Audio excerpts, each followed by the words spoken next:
Pues vamos a un desastre social. A mí, francamente, las historias entre los políticos y sus desplantes, cuando son inocuos, pues pueden ser divertidos.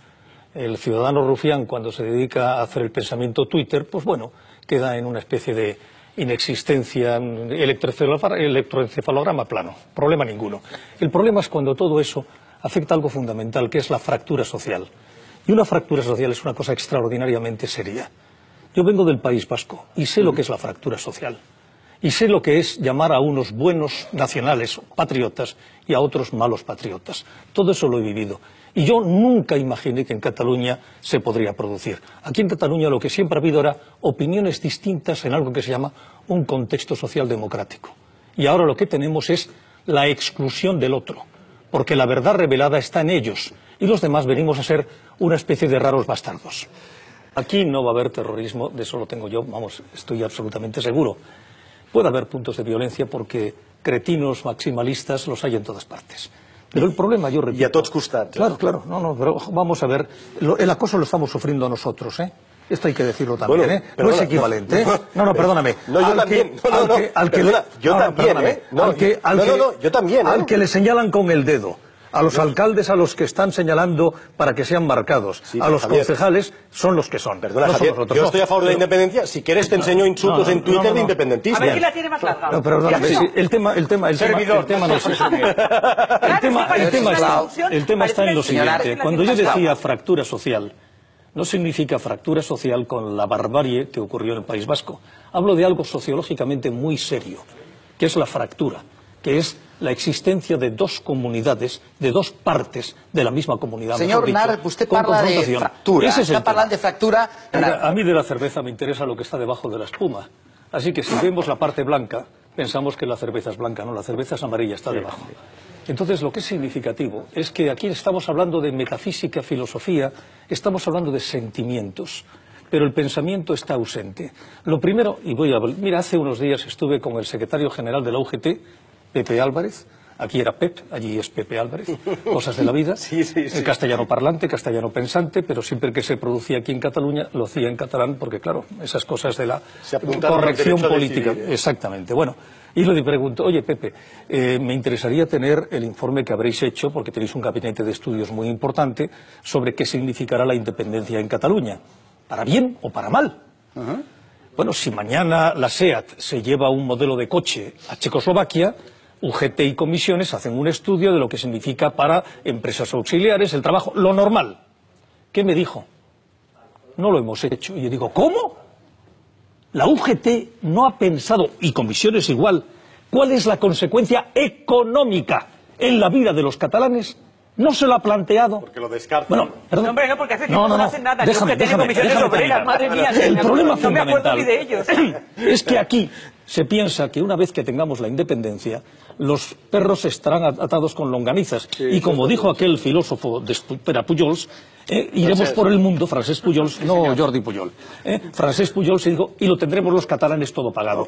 ¿Quién diablos plantea lo que va a suceder en el supuesto de que se produzca la independencia, que ya digo yo que no se va a producir, porque para ser independiente tienes que tener reconocimiento internacional, y esto no se va a producir. Lo que se va a producir de forma automática en el supuesto de que esa pesadilla tenga lugar es la salida de la Unión Europea, digan lo que digan, porque es una realidad que lo ha determinado desde el presidente de la Comisión, el presente y el anterior, que es el Gobierno de Europa, el presidente del Parlamento, el presente y el anterior, los tratados internacionales, todo. Y no han conseguido un solo apoyo internacional a pesar de los esfuerzos que han tenido. Y tienen que decirle al pueblo catalán que saliendo de Europa los campesinos dejarán de tener la ayuda comunitaria, tendremos aranceles. Todo eso es la realidad y eso es lo que afecta a los españoles y a los catalanes y no la metafísica de que con la independencia pues el Barça ganará la Champions League. El que jo li he dit als catalans, Mira, yo llegué a Barcelona en el año 65. O sea, que sé de lo que te hablo porque era el franquismo. Contra Franco éramos 4 y el cabo. Yo cuando estoy viendo ahí en televisión a personas de mi edad, no digo gente joven, que a Dios gracias no vio el franquismo, heroicos resistentes de la nada, yo no los vi en el 65 al 75 en ninguna parte. Estaba el Partido Comunista, el PSUC y algunos más, pero esos no estaban en ninguna parte. Mira, ayer apareció un esperpento, que es la declaración del Barcelona Club de Fútbol, que dice que de acuerdo con su vieja tradición de defensa de los valores. Bueno, cuando la policía nos zurraba a modo en la Facultad de Derecho de Barcelona, que teníamos el campo del Barça abajo, yo no recuerdo un solo presidente, ningún miembro de la Junta Directiva, ningún jugador, nadie del Barça que dijera lo más mínimo. Te diré más. El único club de España que no ha dado jamás una medalla de oro y brillantes a Franco es el Barça, porque le dio dos. Una en el 72 y la otra en el 74. Y ahora me vienen con el cuento de que son la representación de Cataluña. Cuando caían chuzos de punta, el Barça ni estaba ni se le esperaba. Cristina... Parece mentira que no entendamos algo que está pasando en Cataluña. En las familias se ha dejado de hablar, y entre los amigos, se ha dejado de hablar de lo que habíamos hablado siempre, que eran nuestras discrepancias políticas o lo que fuera. Y ahora hay ciertos temas que se omiten, porque se llega a un punto de fractura y de quiebra. Y esto es lo que yo refería en la fractura social. Y ya está bien de hablar de política, y hablemos de la gente, puñetas. Hombre, no quiero pegar un rollo histórico. No. Pero la verdad es que la industria, el siglo XIX, fue un continuo lucha entre los que querían el proteccionismo de la industria catalana, que servía para vender a toda España a precios superiores si hubiera habido librecambismo. Por lo tanto, Cataluña, como cualquier lugar de Europa, como el Ruhr alemán, como las zonas industriales francesas, han vivido del proteccionismo del resto del país. O sea, Cataluña, por ejemplo, Stendhal, que es un interesante autor, hizo un viaje por España en el siglo XIX y dijo que en Andalucía se compraban los géneros al triple del precio de lo que eran las telas de Manchester porque había que proteger a la industria catalana. Dejémonos de músicas celestiales, de que hemos sido perseguidos, porque esto es la lógica económica habitual. Leamos historia y aprendamos. Segunda cuestión. Hablamos del tema del derecho a decidir. El derecho a decidir no existe. Lo dijo el propio Colominas del PDeCAT, que era una coña que se habían inventado, para no decir derecho de autodeterminación, que Naciones Unidas no reconoce en situaciones como España. Y para una votación no es una urna y un señor poniendo un papel, es una mesa electoral neutra, no una mesa electoral con paracaidistas nombrados por la administración catalana. Eso es franquismo sociológico. Es un censo que no esté ocupado de forma ilegal, donde el ex juez Santiago Vidal se quedó tan orondo diciendo que había incumplido la ley, que cuando era juez hubiera puesto a alguien en la cárcel, él por hacer eso mismo. En tercer lugar, significa un quórum mínimo de personas que van a votar y un quórum mínimo de votos a favor. No sabemos ese quórum porque no lo quieren decir. En cuarto lugar, significa que haya un proceso previo que sea transparente. Y ese proceso previo no se hace en 15 minutos en un trágala en el Parlamento de Cataluña, que es lo más parecido a un golpe, yo te diría totalitario, porque se acogota a la oposición, entre ellos a absolutos antifranquistas, como fue Coscubiela. Los golpes no se hacen en los parlamentos, los hacen en ejércitos, Javier. Perdóname, eso es un golpe institucional, porque se cargan las normas del Parlamento de Cataluña. Se las cargan absolutamente. Todo eso da como consecuencia una pantomima de representación en urnas, una pantomima de democracia. Oye, Joan Manuel Serrat, en una cosa. El Estado tiene que dar las gracias al señor Santiago Vidal. No. Ha sido terrible. Un perón, sisplau. Dejarme terminar. Señor Argument, sisplau. Y en cuanto a lo que has dicho de la lengua, es cierto, con una diferencia notoria. En este momento, la lengua catalana es absolutamente libérrima. Lo que ocurre es que la oligarquía catalana de derechas plantea lo que es la inmersión lingüística como lengua de integración, pero a sus hijos los manda a una escuela bilingüe, que es la que nosotros te quiero hacer una pregunta. Tú estás en Lérida y Lérida tiene una huerta absolutamente trascendente.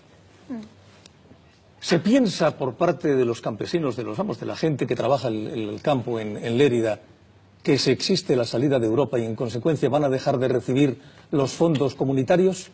Sí, claro. Europa vol dir que Espanya ens ha reconegut com a estat, ¿no? Pero, hombre, por Dios, sales de Europa inmediatamente cuando declaras la independencia. Lo ha dicho el presidente Juncker, lo ha dicho Turó Barroso, lo ha dicho en la doctrina Prodi. Por Dios, decid la verdad y no engañar a la gente. Decir que se va a la independencia. Pero la independencia significa la salida de Europa. decir la verdad, no engañéis, porque estáis hablando del futuro de la gente. Decir a la gente, miren ustedes, tendrán que pasar un periodo heroico de unos años y durante ese periodo estaremos fuera de Europa, pero después tendremos una Cataluña plena, gloriosa e imperial. Pero salimos de Europa, decir la verdad, hombre. No mintáis. Deixem que contesti, sisplau. Senyor Nara, feu una pregunta, sisplau. Carles. ¿Les preocupa? Sí, Javier. A los masovers, a la gente de allá. Les preocupa. Estos son los empresarios del sector primario. Família pagesa, i no crec que els hi preocupi gaire, ni amb ells ni al seu entorn. Però bueno, oye, ¿pueden vivir sin la ayuda comunitaria? Si dejan de recibir ayuda comunitaria, ¿pueden vivir? Per què han de viure sense l'ajuda Porque comunitària? se sale de Europa, compañera. Però si sortim d'Europa vol dir que Espanya ha reconegut que Catalunya és un estat independent. Pero que se sale de Europa, se sale de Europa. No, a veure. En el momento en que digáis que estáis fuera, estáis fuera. Pero sois una cosa curiosa. Es una mezcla de lujuria y virginidad. O sea, se está en España, pero se es independiente. Oye, ¿qué carajo es esto? En esto? el moment que sortim d'Europa és perquè Espanya ha reconegut que ens hem constituït com a estat independent. Oye, pero perdóname, eso ya es Groucho Marx. No Carlos Marx, es Groucho, que es decir, nos declaramos independientes y siendo independientes, como España no nos reconoce independiente, seguimos en Europa percibiendo el acervo comunitario. Entonces no sois independientes, hombre. Yo lo que insisto es que aquí vamos en un océano de sentimientos y de fluvios y de corazón. Vamos a hablar de algo molar, de algo fundamental. Las pensiones se pagan con el trabajo. Y el trabajo significa el comercio y la producción. Pues le voy a contar un dato que es interesante. Cataluña tiene en su balanza general de tanto importa como tanto exporta un resultado muy positivo. Creo que son unos 4.000 millones de euros de resultado positivo. Pero ¿sabe usted de dónde sale ese resultado positivo? Cataluña, en sus relaciones con el resto del mundo, que no es España, tiene un resultado extraordinariamente negativo en la balanza de pagos. O sea, compramos muchísimo más de lo que vendemos al resto del mundo. Pero tenemos, en cambio, una balanza de pagos extraordinariamente positivas con el resto de España. Para que se haga una idea, nosotros vendemos a Andalucía lo mismo que le vendemos a Francia. En el momento en que se produzca la independencia, piensa usted... Perdóneme, estos son datos. Después vendrán los sentimientos y los amores. No, pero yo no le hablo a usted de datos. Cuando salgamos yo le hablo a usted de datos, señor. Yo le hablo a usted de datos. Por lo tanto, la relación que existe es fundamental con el resto de España económicamente hablando. Y le voy a dar otro dato que es interesante. Cuando se produjo la independencia, no le hablo de independencia en guerra, entre Eslovenia y Croacia, el comercio entre Croacia y Eslovenia cayó el 40%. O sea, si usted se piensa que los aragoneses o los castellanos, a los que le decimos o andaluces, que se pasan el día en el bar bebiendo borrachos, que vamos a seguir comprándoles, que nos van a seguir comprando después de haberles ofendido y después de haber dicho que no queremos nada con ellos porque España nos roba, es que sencillamente están soñando, señor mío. Vamos a tener que no queremos nada con ellos. Y estos son realidades materiales. Yo no le estoy hablando, mire, en todo el discurso que he hecho, no le he hablado de sentimientos de ninguna manera. Cuando usted me habla, y termino, del presidente Suñol, lo fusilaron porque era diputado de Esquerra y pasándose las líneas dijo viva la República, lo trincaron los fascistas y lo fusilaron en la cuneta, no por ser presidente del Barça, caramba. Y yo le repito, dígame usted, en la época de Alfonso XIII o en la República o en la dictadura, ¿qué diablos hizo el Barça por Cataluña? Aquí no volem